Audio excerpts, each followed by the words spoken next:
न हि प्रपश्यामि ममापनुद्याद् यच्छोकमुच्छोषणमिन्द्रियाणाम् अवाप्य भूमावसपत्नमृद्धम राज्यम सुराणाम पिचाधिपत्यम अध्ययन 2 श्लोक 8। यह भगवत गीता का अध्ययन 2 श्लोक 8 है।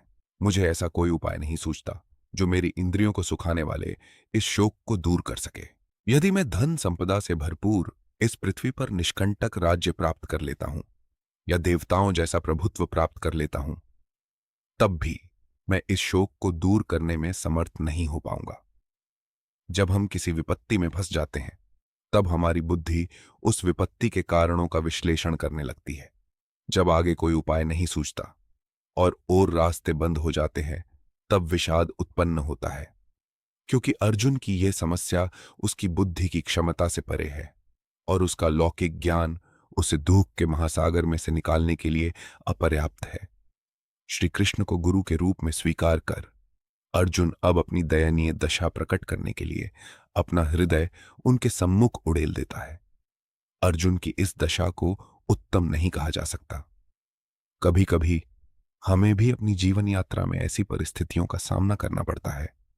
जब हम सुख की कामना करते हैं, तब हमें दुख मिलता है। हम ज्ञान प्राप्त करना चाहते हैं, किंतु हम अज्ञान के अंधकार को दूर करने में समर्थ नहीं हो पाते। हम सच्चा प्रेम पाने के लिए तरसते हैं, किंतु हमें बार बार निराशा मिलती है। हमारे कॉलेज की डिग्रियां, अर्जित ज्ञान और छात्रवृत्तियां हमारे जीवन की इन कठिनताओं का समाधान नहीं कर सकती। हमें जीवन की उलझनों का समाधान करने के लिए दिव्य ज्ञान प्राप्त करने की आवश्यकता होती है। दिव्य ज्ञान हमें तभी मिलता है जब हम वास्तविक गुरु को खोज लेते हैं, जो सदैव इंद्रियातीत रहता है। अतः हमें विनम्रतापूर्वक उसे ज्ञान प्राप्त करने के लिए उद्यत रहना चाहिए। अर्जुन इसी मार्ग का अनुसरण करने का निर्णय करता है।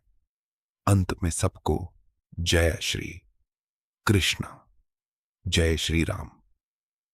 अगर आपने मेरे YouTube चैनल को सब्सक्राइब नहीं किया, तो तुरंत सब्सक्राइब बटन को दबाकर सब्सक्राइब करें और इस वीडियो को ज्यादा से ज्यादा लोगों को शेयर करें। जय माता जी। नमस्कारम।